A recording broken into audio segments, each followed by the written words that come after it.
우리 교회는 1년 365일 하루도 빼놓지 않고 그날에 해당하는 성인 성녀들을 기념하고 있습니다.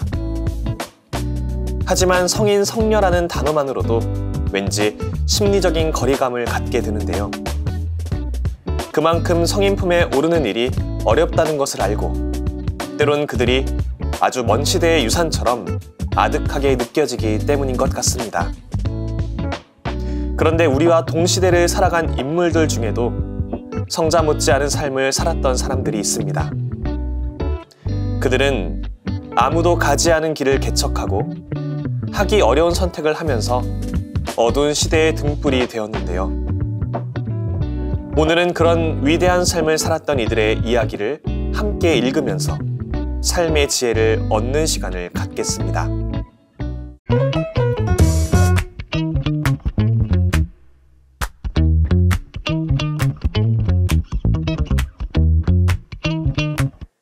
이 시간에 함께 읽을 책은 이 시대의 성자에게 행복을 묻다입니다. 이 책은 유례가 없는 물질적 풍요와 정신적 빈곤을 동시에 느끼며 살아가는 현대인들을 위해 만들어졌습니다.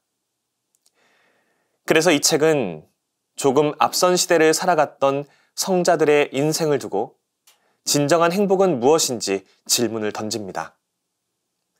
마더 데레사, 에디트 슈타인, 오상의 성비오 등 13명의 영성가들이 각기 다른 색채의 삶을 살면서 사랑과 진리라는 목적지를 향해 나아갔습니다.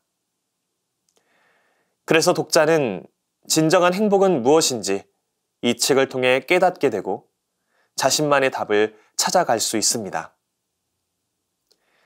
이 책을 엮은 생활성서사는 독자들이 현재의 삶 안에서 행복을 발견하길 바라며 책을 만들었다고 합니다.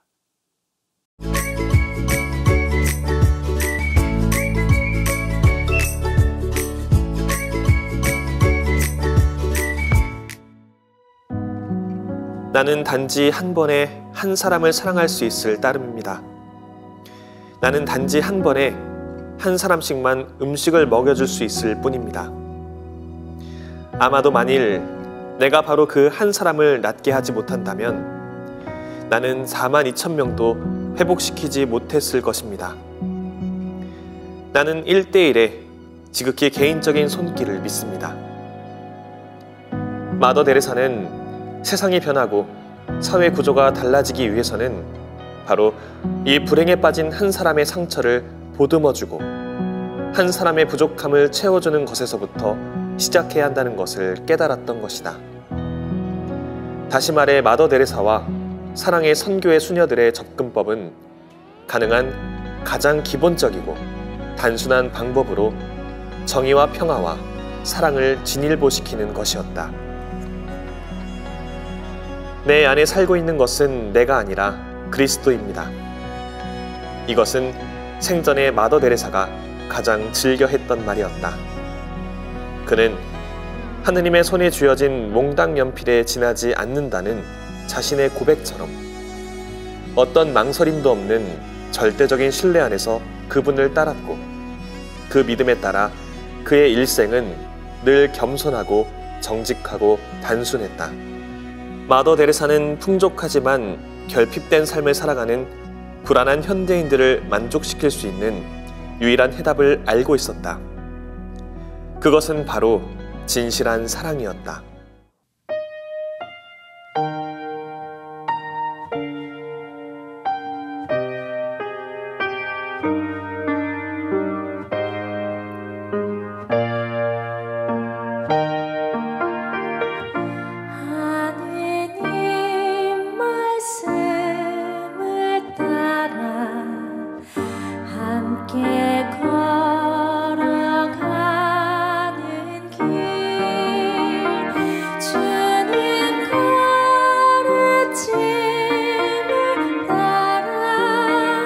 서로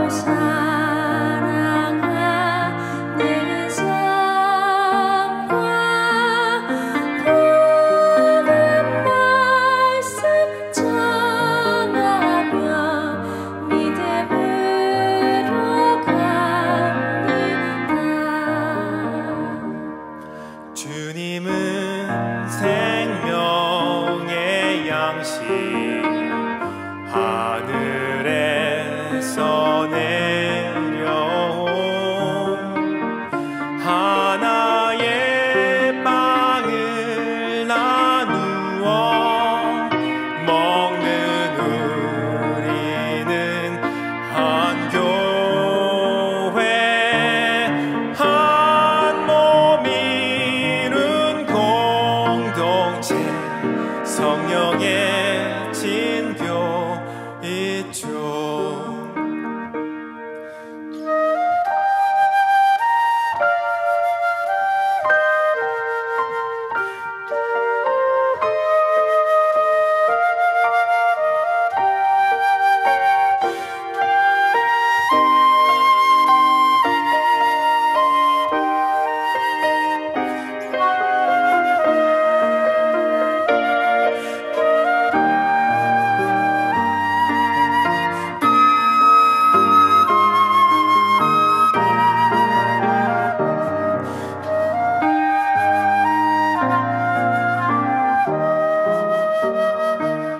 서로 사랑한다는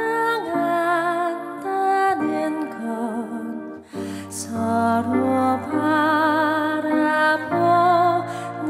것 시선 끝에 머문 미소 따뜻한 관심 속에서 예수님 몸처럼 사랑하는 우리들 아버지께서 주님을 보내셨던 것처럼 예수님도 우리들을 성령으로 보내시니 주님의 참 평화를 이 세상에 전해요.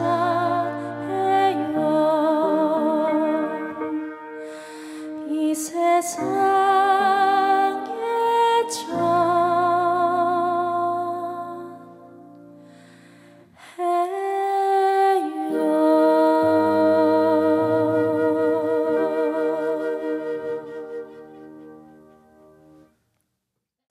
스스로를 하느님의 몽당 연필로 칭했던 마더 데레사의 삶이 얼마나 위대한 이야기를 써내려갔는지 새삼 감탄하게 되는 시간이었습니다. 그럼 또 다른 영성가의 삶을 함께 읽으며 그가 보여준 사랑의 삶에 한 걸음 다가가 볼까요? 1954년 겨울, 길이 막히고 열차가 마비될 만큼 혹독한 추위가 몰아쳤다. 엠마우스 공동체들은 계속해서 사람들을 받아들였지만 쏟아져 들어오는 구호 요청을 모두 감당할 수는 없었다. 악몽 같은 현실에 분노한 피에르 신부는 지친 몸을 일으켜 라디오 방송국으로 달려갔다. 신문기자 친구의 도움을 받아 5분간의 생방송 시간을 얻어낸 것이다. 여러분 도와주십시오. 마이크 앞에 선 피에르 신부의 외침은 잠든 세상을 흔들어 깨우고 있었다. 오늘 새벽 3시에 한 할머니가 얼어 죽었습니다. 그녀의 손에는 자신을 거리로 쫓아낸 퇴거 명령서가 들려 있었습니다. 매일 밤 집도 빵도 덮을 것도 없이 얼음장 같은 길거리에서 떨고 있는 사람들이 2,000명이 넘습니다. 제발 귀 기울여 주십시오. 앞으로 3시간 안에 2개의 구조센터가 세워질 것입니다. 다른 곳에서도 이런 구조센터들을 열어야 합니다. 바로 오늘 밤 프랑스의 모든 도시에, 파리의 모든 거리에 현수막을 붙인 텐트를 치고 밤새도록 불을 밝혀놓읍시다. 그곳에는 담요와 수풀을 준비해 놓아야 합니다. 현수막에는 이런 글을 써 넣읍시다. 고통받는 사람은 누구든지 오시오.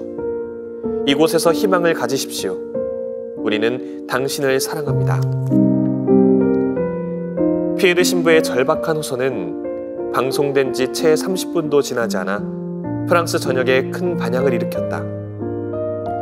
그가 호텔에 도착했을 때 로비는 이미 옷가지와 담요, 음식들로 거대한 창고처럼 변해버렸고 한쪽에서는 보석과 돈을 들고 온 사람들이 이룬 긴 줄로 말할 수 없이 혼잡했다. 그들은 모두 피에르 신부의 방송이 끝나기 무섭게 그곳으로 달려온 것이었다.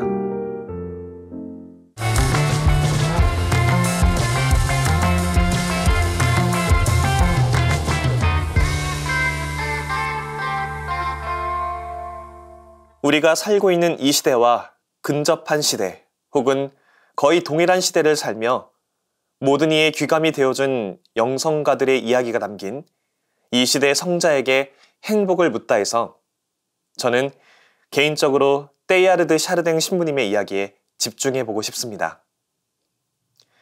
테일하르드 샤르댕 신부님은 과학과 신앙을 종합하여 이론적인 세계관을 구성한 신학자이자 과학자였습니다. 그는 하느님과 교회의 성실히 봉사한 사제임과 동시에 이 세상을 객관적인 시선으로 탐구하고자 노력한 과학자로 특히 당시에는 교회에서 받아들이기 어려워했던 진화론을 전문적으로 연구한 학자였습니다. 또한 그는 모든 것 안에서 하느님의 현존을 찾고자 애쓴 신비가이면서 동시에 그렇게 체험한 하느님의 현존을 선포한 선교사이기도 했습니다. 테일하르드 샤르댕 신부님의 삶을 간략하게 살펴보며 저는 과학에 깊은 관심을 두었던 저의 어린 시절 모습들이 떠올랐습니다.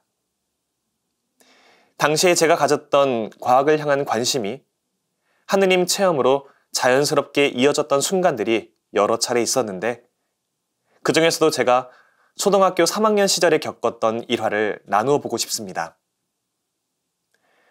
제가 초등학교 3학년이었던 1997년 4월, 대략 3000년을 주기로 지구 곁을 지나친다고 알려진 헤일밥 혜성을 우리나라에서도 육안으로 관측할 수 있다는 소식을 접했습니다. 대중적으로 널리 알려진 헨리 혜성의 76년 주기와는 비교도 할 수 없는 헤일밥 혜성의 3000년이라는 무지막지해 보이는 지구 방문 주기에 압도당한 당시의 저는 아득하고 아련한 마음에 휩싸였습니다.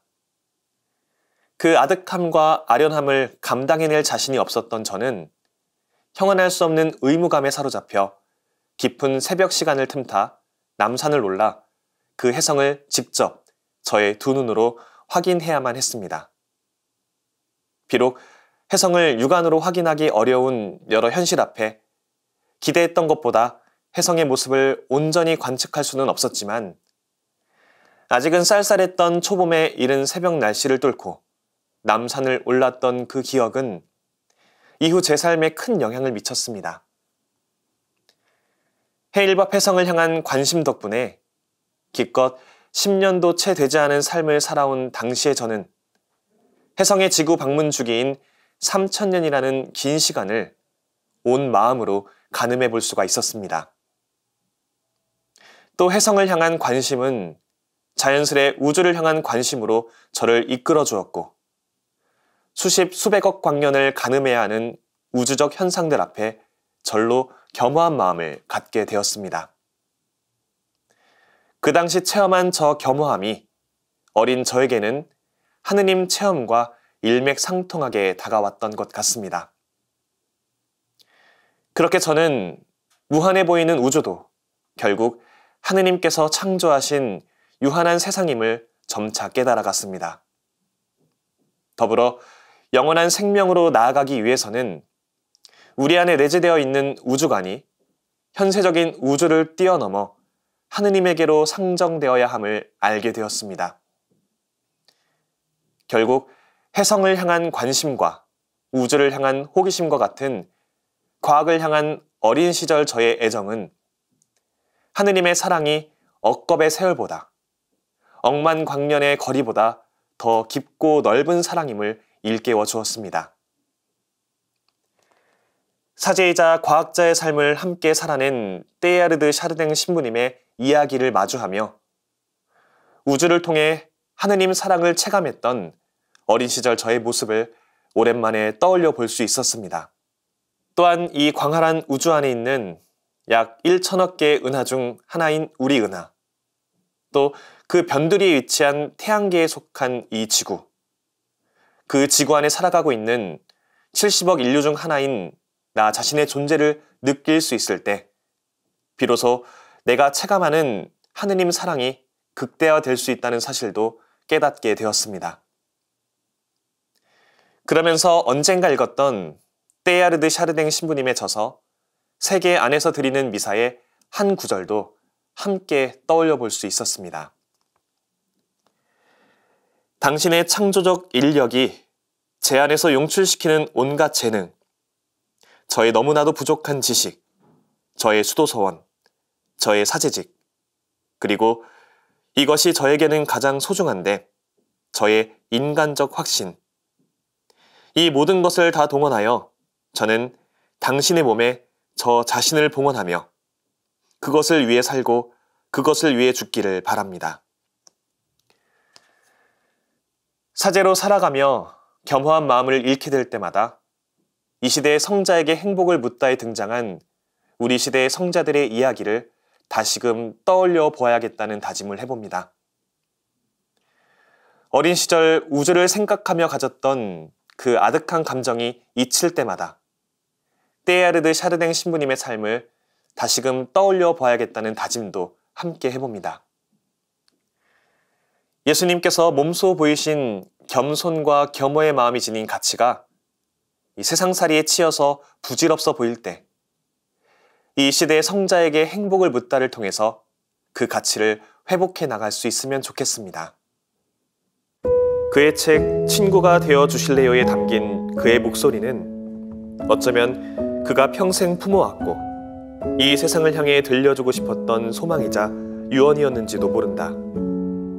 그가 지구 끝 가장 가난한 이들의 따뜻한 친구가 되어 살았던 것처럼 이 세상 모든 이들로 하여금 가난하고 소외된 이들의 진정한 친구가 되어달라는 간절한 부탁 말이다.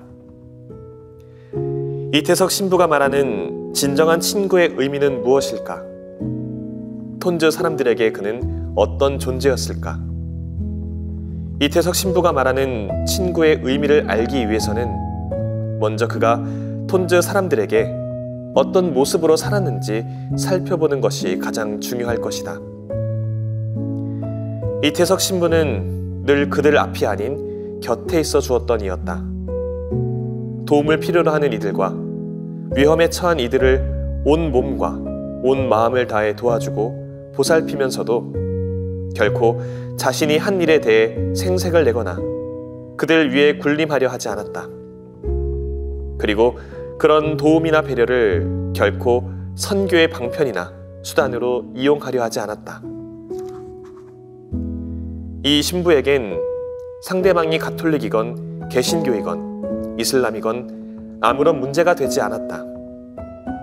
그저 곁에서 도움이 필요한 사람들에게 도움을 주고 희망을 잃은 이들에게 희망을 주며 사랑을 잃은 이들에게 사랑을 주는 그런 존재로 남고 싶을 뿐이었다.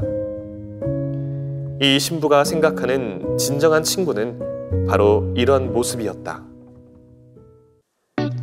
난세에는 영웅이 나지만 치세의 영웅을 볼 수 없는 이유는 그런 잠재력이 평화의 시대를 살아가는 사람들의 내면에 잠들어 있기 때문이라고 합니다.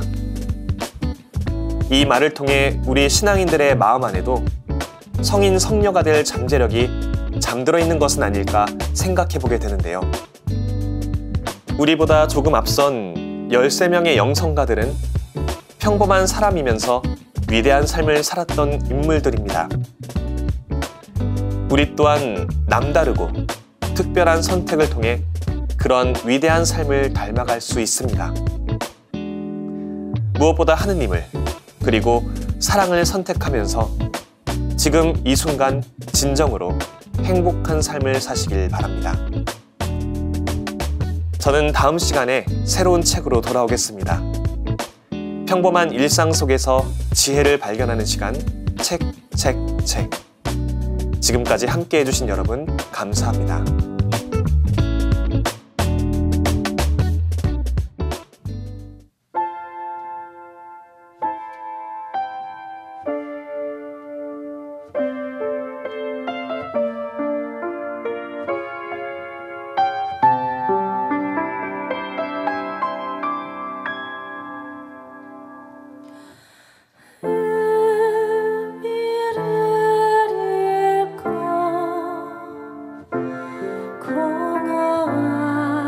공허하게 살아가는 삶에서 가진 것 많고 배부른 것이 무슨 소용이 있겠나.